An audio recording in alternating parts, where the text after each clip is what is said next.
दोस्तों आज हम देखेंगे how to become IAS without UPSC. आप आईएएस कैसे बन सकते हो बिना यूपीएससी एग्ज़ाम देके।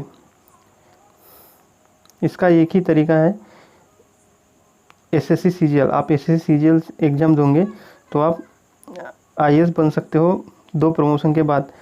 तो हम जानते हो वो कौन सी पोस्ट है जिससे आप आईएएस बन सकते हो।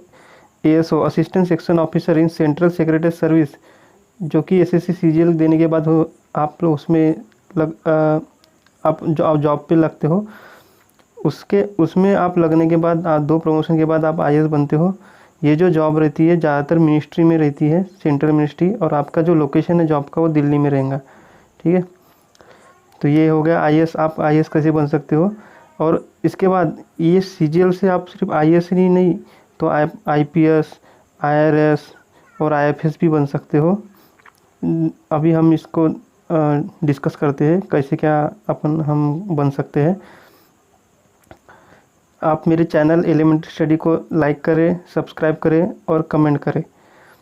देखो बच्चों, आईएएस प्रोग्रेस, आईएएस में जब आप एएसओ से आप जब स्टार्टिंग में आपका जब जॉब लगता है एसएससी सीजीएल से, तो आप एएसओ रहते हो, assistant section officer in central secretary service. फिर उसके बाद आपका प्रमोशन होता है सेक्शन ऑफिसर। सेक्शन ऑफिसर यानी एक आईएएस ही रहता है। सब पहले सेक्शन ऑफिसर यूपीएससी से थ्रू लगते थे, बाद में इस पोस्ट को प्रमोशन के थ्रू ही बनाया है अभी सीजीएल के लिए।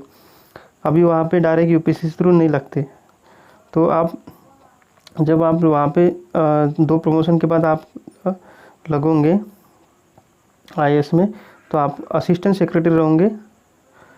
आप ये कभी फील्ड वर्क आपको नहीं मिल सकता। सब डिविजनल मजिस्ट्रेट, ये जो एडिशनल डिस्ट्रिक्ट मजिस्ट्रेट या फिर डिस्ट्रिक्ट मजिस्ट्रेट आप नहीं बन पाओगे, लेकिन आप मिनिस्ट्री में assistant secretary, under secretary, deputy secretary, director और joint secretary, last joint secretary तक आपका प्रमोशन हो जाएगा।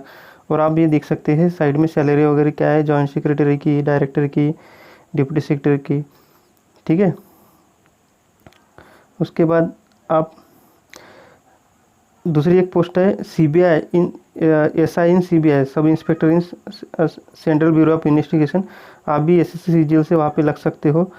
उसमें आपका 2 प्रमोशन के बाद आप असिस्टेंट कमिश्नर या असिस्टेंट कमिश्नर नहीं, डिप्टी सुप्रिटेंडेंट ऑफ पुलिस बन सकते हो आप सीबीआई में। उसके बाद एडिशनल एसपी बन जाओगे सीबीआई में, और फिर सुप्रिटेंडेंट ऑफ पुलिस सीबीआई में। लेकिन आपको फील्ड वर्क नहीं दिया जाएगा, आप सिर्फ सीबीआई में ही रहोगे। ये लेकिन आप आईपीएस बन सकते हो सीजीएल से। ठीक है, उसके बाद आप सीजीएल के थ्रू अगर इनकम टैक्स इंस्पेक्टर बनते हो, उसके बाद 2 प्रमोशन के बाद आप assistant commissioner of income tax बन सकते हो। उसके बाद आप deputy commissioner of income tax बन सकते हो, फिर joint commissioner of income tax बन सकते हो, फिर उसके बाद additional commissioner of income tax बन सकते हो। लेकिन ज़्यादातर जो बच्चे हैं वो इनकम एडिशनल कमिश्नर के में रिटायर हो जाते हैं। जो बच्चे 21 साल में लग जाते हैं इनकम टैक्स इंस्पेक्टर, वो कमिश्नर ऑफ इनकम टैक्स तक पहुँच जाते हैं। देखो, ये जो आईआरएस की जो पोस्ट है ये असिस्टेंट कमिश्नर तक से चालू होती है। उसके बाद भी आपका 3-4 बार प्रमोशन होता है, तो ये एक लुक्रेटिव जॉब है। उसके बाद आप इस सीजीएल से आप इंडियन फॉरेन सर्विस में भी जा सकते हो। वो मिनिस्ट्री ऑफ एक्सटर्नल अफेयर्स में आप स्टार्टिंग की जो पोस्ट रहती है सीजीएल से assistant section officer in ministry of external affairs, उसके बाद आप एसओ बनते हो, और उसके बाद आप असिस्टेंट सेक्रेटरी बनते हो, फिर उसके बाद डिप्टी सेक्रेटरी बनते हो, फिर डायरेक्टर, फिर जॉइंट सेक्रेटरी, फिर एडिशनल सेक्रेटरी। आप लेकिन जॉइंट सेक्रेटरी तक आप जॉइंट सेक्रेटरी तक ही आपका प्रमोशन होके आप रिटायर हो जाते हो, मैक्सिमम जितने ही बच्चे हैं।